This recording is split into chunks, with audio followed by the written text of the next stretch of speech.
So I will talk about LifeStart and LifeStart research. We do a lot of calf research, and we divide it in what we call LifeStart. So effects of early life interventions in future physiology, health, productivity. And then we also have a very big line of research on milk composition, as you can imagine, as producer of milk replacer. Probably nowadays, more than half of our research efforts on calves are on milk replacer composition. But we also look into status. But today, I was asked to give an overview on the research that we've done on long-term effects of early life nutrition interventions, mostly feeding. So we call it LifeStart Science. LifeStart became to be a term for us to refer to these effects. Our journey to unlock the potential of dairy calves. This is a long-standing project. In fact, we started in 2012. It was in the turn of that decade that the people started talking about that when you feed calves better and they grow more, they produce more milk. And then, being the company that we are, we saw an opportunity in this, but we wanted to be active in this field of research, and that's how we set up this complete research program. It was many people participating. I want to acknowledge that it was many people working in the trial nutrition R&D department through the years that participated in the data I'm going to present today, and also many collaborators in academia. We even, some of you may have been there back then. In 2015, we inaugurated the farm we created for our upgraded calf research. Now, in these years, we came up with more than 30, closer to 40 peer-reviewed publications, 3 patents, 4 new products, and plenty of new sets of advice and formulations of milk replacers. And it's not because of the research we did, it's because this is a fast-changing field in dairy nutrition, because we are reconsidering everything we knew in the early 2000s, and now we're doing things so differently, thanks to the research done by all those academics, not only the ones we collaborate with, but across the world, and hopefully we contributed a little bit to that change in the production system. I have added a section on the biology of early life nutrition and future effects, and that's why I have this glossary of terms. Epigenetics are these effects that are long-standing, but they are not truly genetic, and they are not environmental either. They are modifications of DNA, but not in the classic way of changing the genetic code. Metabolic programming is doing this, so changing this configuration to affect the metabolism in the long term. And most of this work is done in humans and with mice models, but in cattle we're privileged to have such a good example to work in this field. Phenotypical plasticity is how much the phenotype is plastic. So how much can you modify the future phenotype through these interventions? And that it can happen in a window of opportunity. So you cannot do that at any moment. It's always early in life, either prenatal, postnatal, but there is always a moment in which you cannot do it anymore.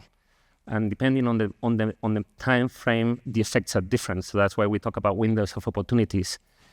There are 2 effects, such as the silver spoon effect, which alludes to this when you give a privileged situation in an organism, not necessarily a calf or a human, it benefits from it throughout its life. But also there's the thrifty phenotype that is the opposite. When you impose a stress on an organism, it reacts for life as related to this stress. For example, if you stress a seed in terms of drought, then the final phenotype will be more resistant to drought. So it's a little bit the opposite as the silver spoon effect. So having explained these terms, I can talk about the first part of the presentation, which is mostly biology on the subject. This topic became very hot in science, especially when here in the Netherlands is where they first found indications of this being very relevant, and it's because there was this hunger winter in Amsterdam in which there was no supplies of food, and some people died, but most people were just starving for many months. And it was, of course, tragic. But the very interesting, from a biological perspective of this, was that 50 years later, in the 80s, 90s, early 2000s, all the people that were babies or fetuses back then, they had a much higher incidence of metabolic disease. So they were getting obesity or even heart disease. And there was a complete field of study relating this correlation between these health problems with the stress these people suffered in their perinatal period. So either very early in life or prenatal. After that, other famines have been studied, like the Great Chinese Famine and Biafra famines. And in human biology, this has been clearly been demonstrated in the epigenetic sense. So the different forms of methylation in the DNA and how that is expressed differently in the long term is very well described. Colleagues working on human nutrition are exploiting this idea very much and putting a lot of effort. And most of the arguments you see nowadays on baby nutrition, other than breastfeeding, when you feed infant formulas to babies, the whole focus is to prevent disease in the future as related to these feeding interventions of babies. So we're not the only ones looking at this. And we've actually, through the years, spoken with different baby companies, because their lines of research and ours share so many similarities. So summarizing what I was saying, classic equation in animal science is a phenotype is the result of genetics plus environment. We'll study this in animal science school or veterinary school. Now we have to add to that equation the epigenetic factors, so the environment around birth. And this is meant to be funny. I told you moment of Lamarck came too late. I don't know if you're familiar with Lamarck. Back in the day when evolution theory was being proposed, there were many versions to explain this similarity between species. And Lamarck, earlier than Darwin, proposed that adaptation to the environment could be inherited.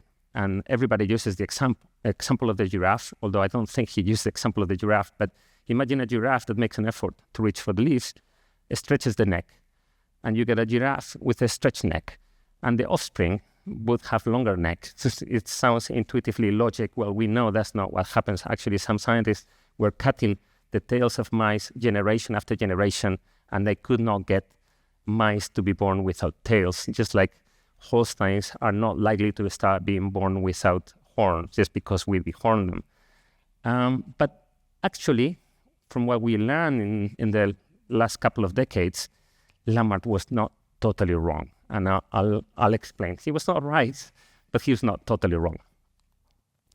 We have examples nowadays with livestock, such as sheep, and in plant biology, and these papers are relatively recent, in which when you stress sheep in terms of heat stress or feed deprivation, there are long-lasting effects not only on their adulthood, so in the future phenotype of these animals, but also up to 2 generations later.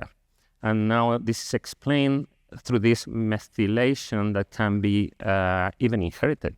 So it's not only within the generation, but even this can be taken from generation into generation. In plants is, of course, easier to do, but you can make lines resistant to drought through stressing seeds without changing the genetics, just by playing with their environment.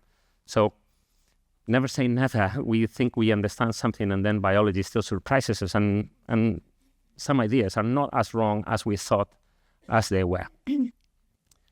Now, I said before, we were privileged to work with such an example of this field of science. Dairy calves, unfortunately, are the perfect thrifty phenotype model. To us, working in the dairy industry, it's normal to have calves and to milk the cow and to feed the calves an amount of milk. But in dairy farming or in biology, animals are usually fed ad libitum. And in nature, if they're not ad libitum, it's because they cannot eat what they want to eat. but we actively restrict them, and this is part of the nature of the dairy system. So dairy calves suffer or have suffered to a greater extent than today is an extreme case of feed deprivation early in life. It was not so long ago that feeding 4 liters of milk to a calf was normal, when a calf fed ad libitum could eat easily up to 8 and then up to 12 just a couple of weeks later. We have been blind to the consequences of this. And biologically, this is a great example for scientists working on other sciences, but for us, I think we need to reflect about this, and we have in the last couple of decades. But I will elaborate on this in the coming slides. So what are the biological needs of a calf? Not what we want to give them according to optimizing the milk output of a farm. How many liters of milk from the cow are we willing to invest in its offspring? Now cows produce 10,000, 12,000, in some farms even 15,000 liters of milk. How much of that milk are we investing on the calf? Or milk replacer? After all, milk replacer is a way of investing some of those resources, but just broken down in pieces and put together, replacing the fat. So if we think purely on biology, dairy calves are fed 125 in some extreme dairy beef conditions, 250, 500 liters at most. But a calf suckling from the mother drinks somewhere between 1,500 or maybe even 2,000, 2,500 liters of milk, depending on the management system. So a calf in a biological situation would get colostrum directly from the mother. It would suckle repeatedly through the day. It would have contact. It would have a libitum feed. It would get milk from the mother. And I'm not talking about getting milk directly from the dairy cow, but milk from a beef cow that is composition is more normal in the bovine species. Of course, bovines are a domesticated species, and the wild animal went extinct 500 years ago. But I think beef cows are much more of a biological reference than the dairy cow, of course. Let's reflect about these biological needs and what they mean when it comes to creating this perinatal environment to restore effects or create effects. Most people talk about creating positive effects. I like more thinking about restoring the potential, because in fact, these animals are just, we're just taking out a limiting factor when we practice lifestyle. Well, recently our colleagues in Great Britain did a survey, and this was already many years after we started talking about feeding more milk. Not only us, but everyone. And still, the large majority of calves in GB, a very advanced market, they're getting less than 6 liters. So we're still far from implementing the ideas that we're talking about and that so many talk and hear about. Now, so it seems like I'm saying we should not milk cows, we should just let them, let the calves get the milk. Well, there is a reason why we milk cows, and it's for human consumption.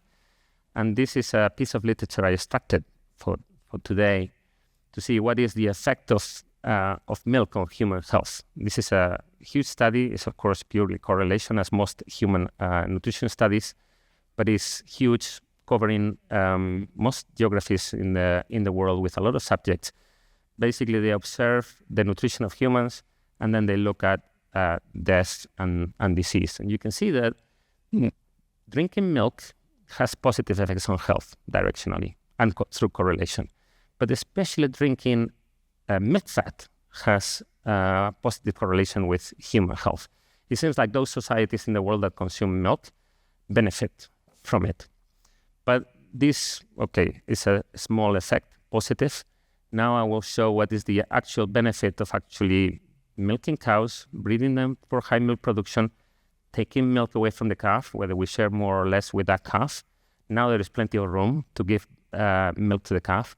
But in this process of domestication, we've gotten plenty of benefits. So when we look at the dairy population of Europe, the European Union in this case, and we calculate all the milk produced in Europe, and we calculate the energy needs of the population of the European Union and the protein needs of the population of the European Union. And that's controversial because nobody knows how much protein a human should consume. But if we express that as a fraction, and I express it in months, we could eat until March just by the food that our cows produce in the European Union. And when it comes to protein, basically we cover all our needs of protein just because we have 20 million cows in our continent.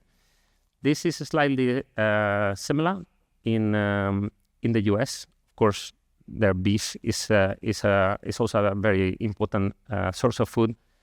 In India, great, the biggest milk producer in the world. Also, it is not a negligible amount of energy, but they're mostly consuming plant sources. But 1/3 of the protein consumed in India or available for Indians to cover their needs is dairy. So there are plenty of reasons why to milk cows at the world level is similar to that in India. Now, said this, we're going to consume milk, but we're taking it away from the calf. And I'm not telling anyone to feel bad about it, because nowadays selected cows produce a lot of milk that we can share with the calves. But do we have reasons to do so? Because, of course, this is an economic system, and milk is valuable. Milk replacer is slightly less costly than milk. But if you can raise calves with less milk, it's more economic, of course. Well, when I say that milk is the ultimate balanced food, I want you to reflect that it's probably the only food that you could live if you would have to choose one single food to take to a deserted island. And 1 gallon of milk is about half a kilo dry matter with fat, protein, and sugar, but it's also 3 liters of water. And that water and the minerals would keep you hydrated. And the half a kilo dry matter could keep a human alive. And it's in balance because it's a food design or that evolved to keep an animal fed and supplied water as the only component of the diet of that calf. So thinking about this, let's look at the composition, because milk is not only a nutrient source. I extracted the composition of milk. This is a paper not from nutritional sciences, it's more on dairy technology sciences. It's trying to describe the characteristics of milk, in milk samples across the board. And there are means, minimums, and maximums, just like JB was mentioning this morning. In some parameters of milk composition, there is very little flexibility. There is something that has driven this composition to be exactly like that and not different to what it is. And the composition of milk has been driven by natural selection. So that means the likelihood of the calf living enough to have another calf and preserving that milk characteristic generations after generations. Well, I'm going to point at one single factor, which is the least variable in that list, and that is the freezing point. It is a dairy technology paper. But freezing point, and I'll come back to that later in the presentation, is one factor in milk that doesn't change very much. And as I said, this is driven by selection, and we'll come back to that. But many of those factors, these are purely nutritional or dairy technology factors, are there for a biological, evolutive reason. So there's not only nutrient transfer, there's also signaling between the mother and the offspring. But from species to species, the milk composition is quite unique. And those boundaries of variation are as narrow as they are within the species. Even when we observe animals between breeds, there are boundaries of that composition that do not change. And another reflection, think that evolutionarily, milk is older than placental reproduction. And yes, that's a platypus picture. Now, last time I had this platypus picture in a slide, I was told that I don't get the point through. So I made a slide to explain why I have a platypus picture in my presentation.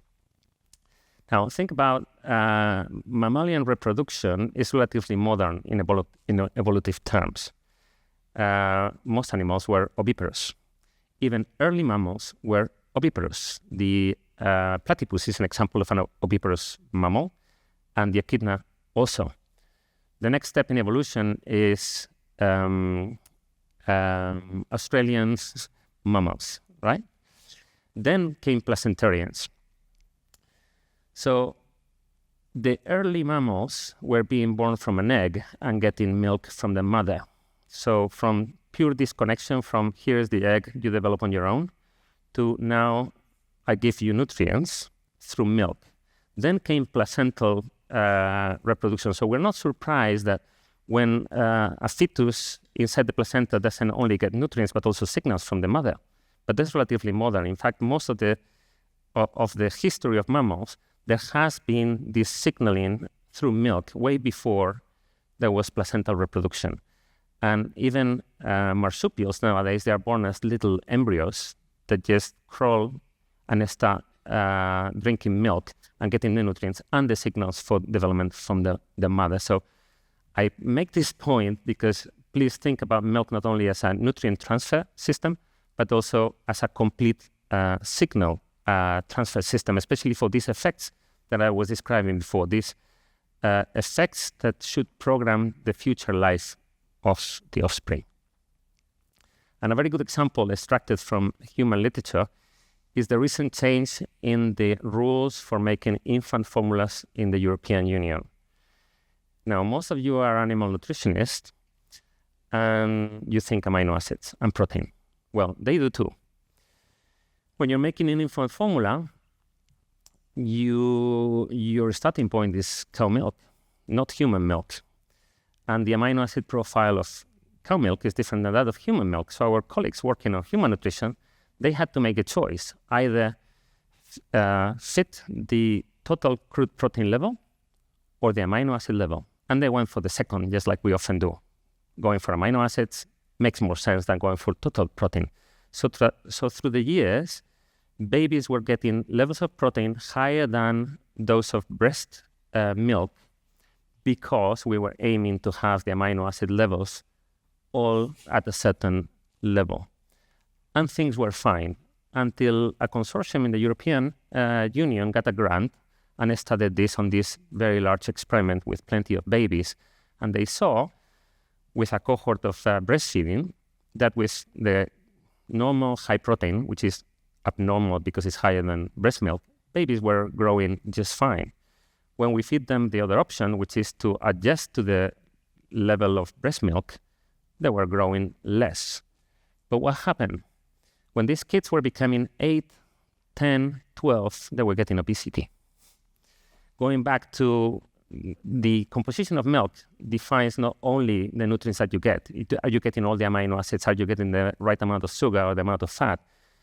The IGF-1 signals these babies were getting from these higher levels of total amino acids were making them grow very well early in life.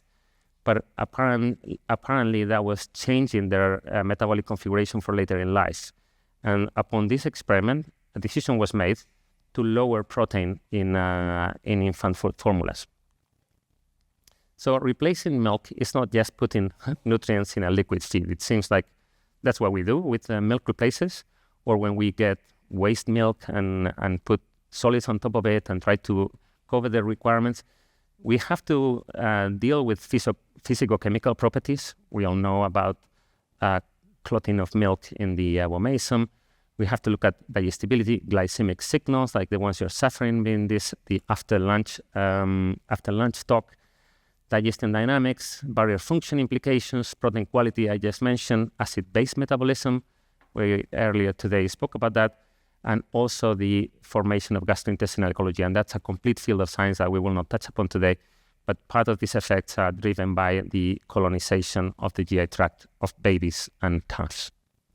So going a little bit to our field, what we call LifeStart, there is such strong evidence of benefits, and some of it by now is causal. We know that when calves are fed better, they do produce more milk, they calve earlier, they have better survival, but we don't know how, and that's the question we asked ourselves 10 years ago. We can see all these trials by now having been published. The overall effect of feeding a calf better on future productivity, I think, cannot be questioned nowadays.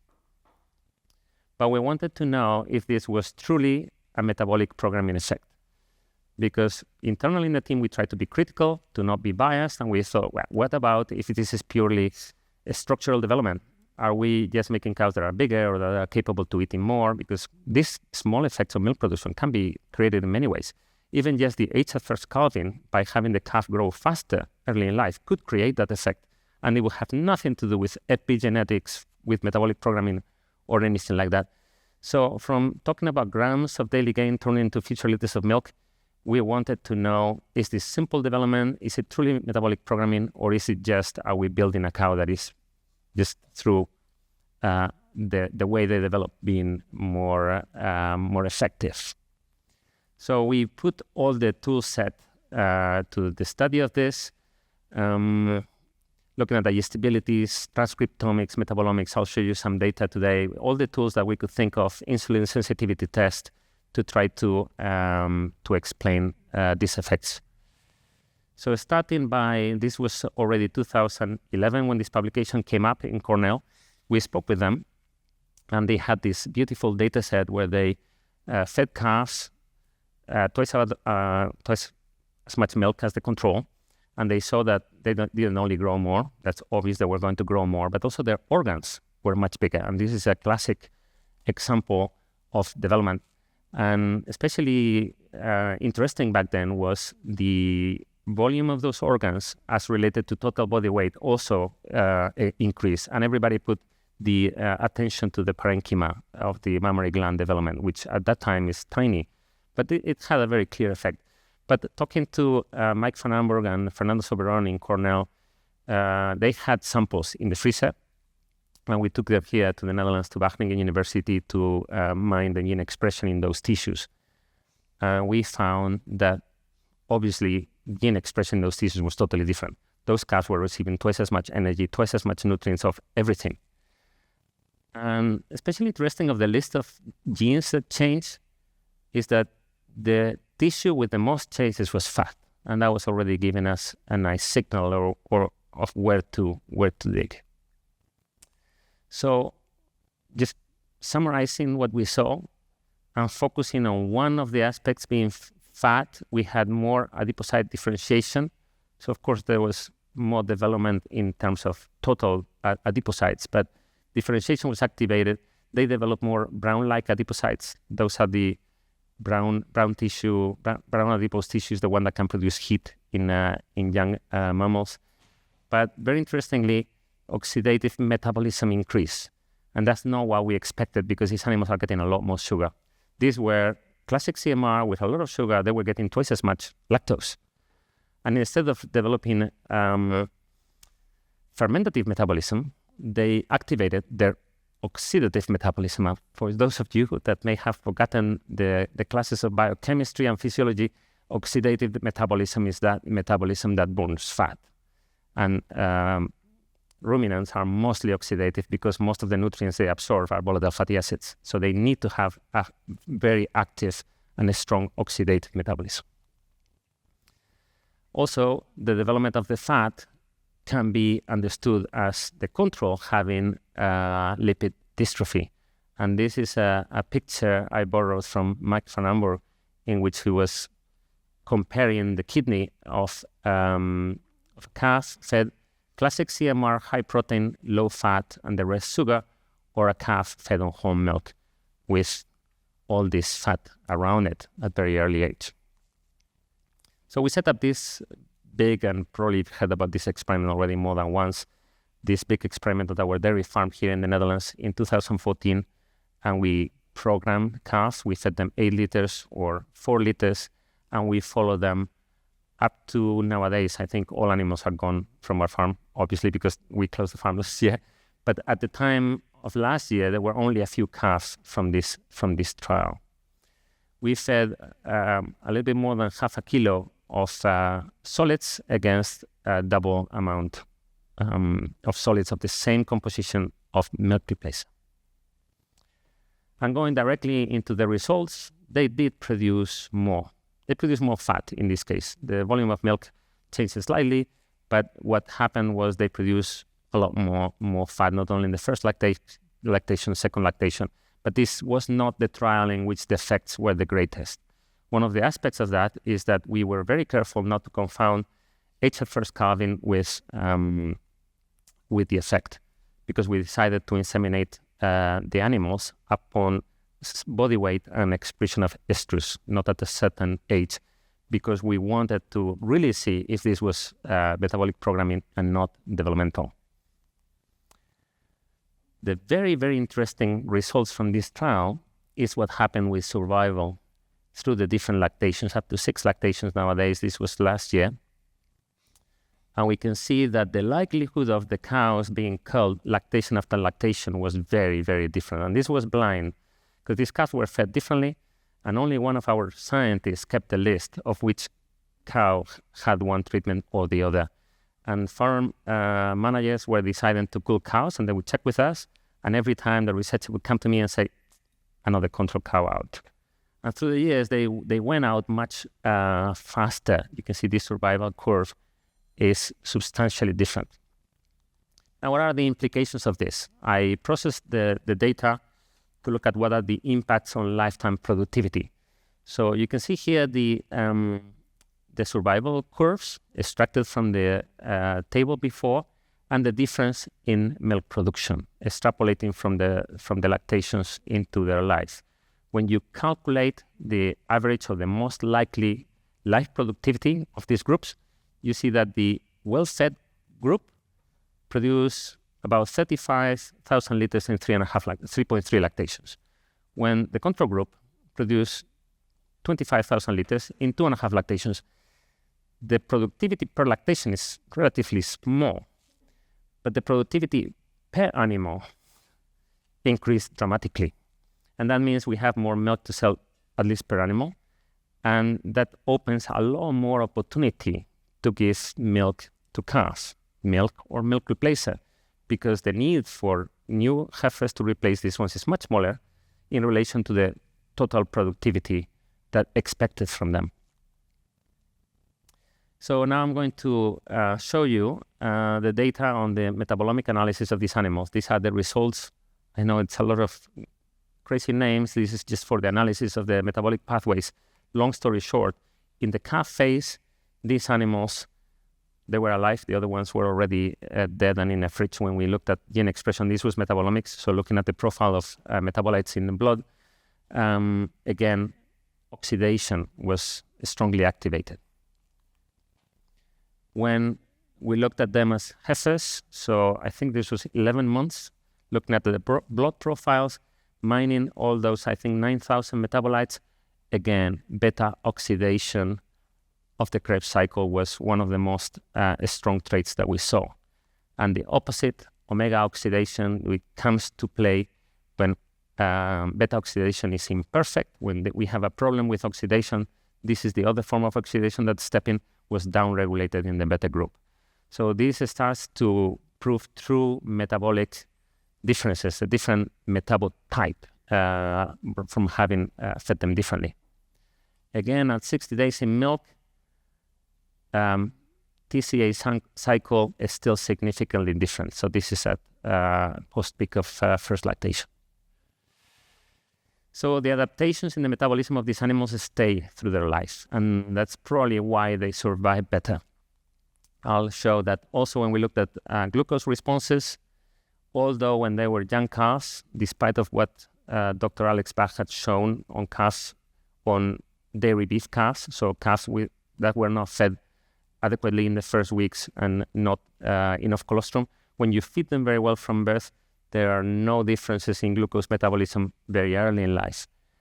But when we did the same at 11 months, we did see that in this glucose response, so when we inject glucose and then insulin, we saw that the response in insulin was significantly different, but also the response in glucose to an injection of insulin was different. And the controls lost glycemia control upon the injection of insulin. So you can see that their regulation of energy, glucose metabolism was different. And of course, this can always be interpreted in both ways, but in the way these curves look, it's more difficult to interpret them positively than negatively, saying these curves look worse when the animals have been underfed. peak of lactation, perhaps a similar trend, but the effect disappeared. And we don't know why it happened, but these are the results at peak of lactation. When the animals were lactating, their responses to glucose and insulin shots were similar. Now, I already showed you that they did produce more milk fat, but look at when they produced more milk fat, post-peak. And very interestingly, that happened with less loss of body condition score. So they lost less weight, producing more fat. That's quite surprisingly. They were eating the same. Remember that table. The dry matter intake was very similar. They produced more fat. They mobilized less fat. They were just more efficient, especially post-peak. So what did we learn? Well, they grew differently when we fed them differently. Big calf, small calf, no big difference, but we could already see that the metabolic pathways, they were different, but that shouldn't surprise anyone because it was calf that was much bigger than the other. It gets interesting when we're at the heifer phase and we start seeing that their energy metabolism was still different, although this was 9 months after we stopped feeding them differently. And they had grown totally in parallel. They did not grow faster. They grew exactly in parallel. The better fed group slightly ahead of the others. When it comes to the lactation, they got pregnant better than they were culled. They were less likely to be culled, but also they mobilized less fat in peak of lactation. Now, one reflection, when we feed them twice as much milk, we feed them the same milk. So we've been feeding milk replacer or milk to calves, and we feed 4 liters. Now we feed 8. Very good example is the vitamin E we were feeding. Now they're getting twice as much. If JB would look at this, would say, wait, now the intake is double. You have to change the minerals. Well, the minerals, but also energy and protein and calcium requirements do change differently. So we came to think we have to start considering the composition in a different way. And we came to conclude that milk replacer was different than whole milk when we were underfeeding calves, because those compositions were the ones that were giving the best responses for what we were looking for, which was growth and feed conversion. When we're feeding them higher levels of milk, the composition for the same objectives would be different, but now we have different objectives because we're programming a calf for the future. So we started thinking about restoring nutrient supply, not only on quantity, but also in profile. So the other line of work in our team, they started looking at increasing fat inclusion, which has shown effects on survival and improvement on overall health traits. Also, we saw some effects on insulin glucose responses when we feed them levels of fat similar to those of whole milk. No surprise, whole milk is what cows evolved upon. We also looked at the type of fat, and we saw that the unsaturated fat is not great for calves. Actually, it's pretty bad. And we also tried to match even further the fatty acid profile, getting very nice effects on health and even GI tract development. So this is a complete line of work I will not touch upon today, but it's fascinating. Maybe next time we can talk about this. Now, we also looked at another factor to restore in the development of these calves, and is the early weaning. At best, we wean them at 8-12 weeks, if we're extremely generous. If we look at that cow here, she's going to wean her calves at 6 months, 7 months. So calves are going to get bypass lactose and plenty of fat for all those months. Well, they eat grass too. So we had this crazy idea of feeding more fat in the starter, but not giving up the idea of that the starter should be fermentable to develop the rumen. So we used bypass fats, and we saw a beautiful response, probably indicating that these early wean calves are lacking at least fat. I still believe they may also lack galactose and glucose, but we haven't done that yet.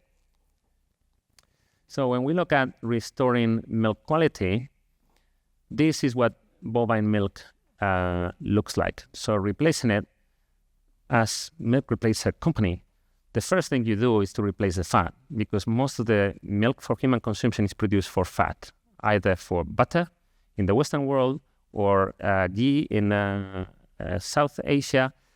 But the easiest is to take a skim milk and mix it with a fat concentrate, and then you replace that dairy fat by vegetable fat. So that's the first step that we can take. Also, as you know, you can use the whey if you're producing cheese in that society, and lactose is pretty much there, although it can be replaced by other ingredients. And the functionality of the ash, unfortunately, normally increases, especially if you're using whey. But my reflection here is that we have to keep an eye on all those components, and also minerals and vitamins being so different in milk replacer as compared to whole milk. I'll use osmolality as an example. I showed you the milk composition slide in the beginning. The one factor that was totally always on the spot, that's freezing point. Freezing point is related to osmolality. And osmolality of milk seems to be the most healthy osmolality level in the milk, because it goes directly into the stomach and the intestine. We did this experiment just breaking down lactose into 2 glucose. I know lactose that's not split into glucose, but we did this experiment replacing exose equivalents. So for every lactose we took out, we put 2 glucose, just changing the osmotic pressure of that milk replacer. They grew exactly the same. Feed efficiency, growth performance was identical between the 2 groups. Mortality increased radically from 0 to 25% just by replacing all the lactose in the milk replacer by dextrose. And they grew the same. But you can see why evolution did not leave much room for changes in freezing point or osmolality. This is also the glucose tolerance test that we did on those calves at the different levels of dextrose, and it will not surprise anyone that, of course, when you feed such levels of dextrose to a calf, you get such glucose signals. So when we replace this milk, or milk components coming from dairy processing of milk for human consumption, it's an exercise between keeping nutrition as close to the nutritional needs as we can, and of course the golden standard is suckling from the dam. The best nutritional feed the calf can get is suckling from its mother, no question of that. You can replace that all the way to what we see in some places where they just put linseed oil in a blender and feed it to the calves, and most of them survive. Many die too. Anywhere in between is a compromise between nutrition and circularity. So keeping more milk for human consumption and replacing that milk by things that are hopefully as good, or they get as close as they can be to milk. But now that cows produce more milk, and calves require more milk, this becomes even more important. If you had asked me when we started the project, I would have thought I wanted to get as close to here as possible, maintaining the nutritional quality. Now, with what we've learned in the last 10 years, I think the optimal is somewhere here.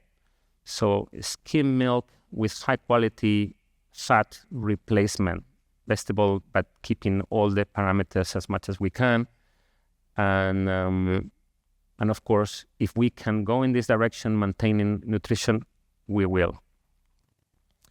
So I'm wrapping up already, and I want to explain that this restoration is just by getting closer of what it should be. So we thought feeding calves the way we did 20 years ago was normal, and it could be normal for 20 years ago, but we have to think that the biggest effect, the biggest perinatal effect post-birth, pre-birth, it would be the dam being a cow or a heifer, because the heifer is not producing milk, so that perinatally, prenatal has a big effect. But postnatally, colostrum is the most important factor. I wish I could say it was the milk replacer. No, it's colostrum. We have to get colostrum right. Sometimes even feed colostrum transition milk in the first week. So that colostrum diluting in the first week, feed it to this calf from its mother. Feeding plain is the first action we can take after getting colostrum right. Getting the feeding plain with good macro composition, so the right amount of fat, sugar, and protein, is a very logical third step. Micro composition, amino acids, fatty acids, oligosaccharides, all these other signals, the minerals, are very important too, all the way to post-weaning nutrient supply, like trying to get that fat or that bypass sugar. And of course, maybe one day we question weaning age and we end up weaning them later. But that's very far from where we are now in the restoration ladder. So we've changed the value of a calf, because now we're building a cow. We're not just keeping a calf alive.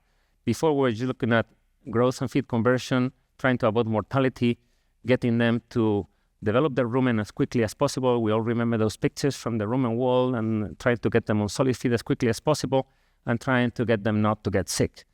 I think now we're looking at calf development, health, metabolic resilience, not only in the short term, but in the long term.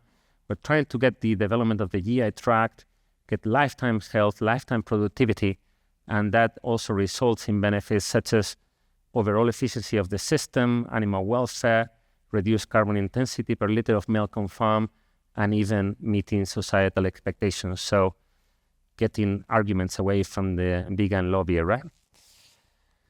So I'm done with the presentation. I'll just go through the take-home messages. LifeStart seems to be, or I think we confirm, is a true case of metabolic programming. It's not developmental, it's developmental too, but I think we proved that just like in human science, it can be said that these effects on bovines are truly metabolic programming.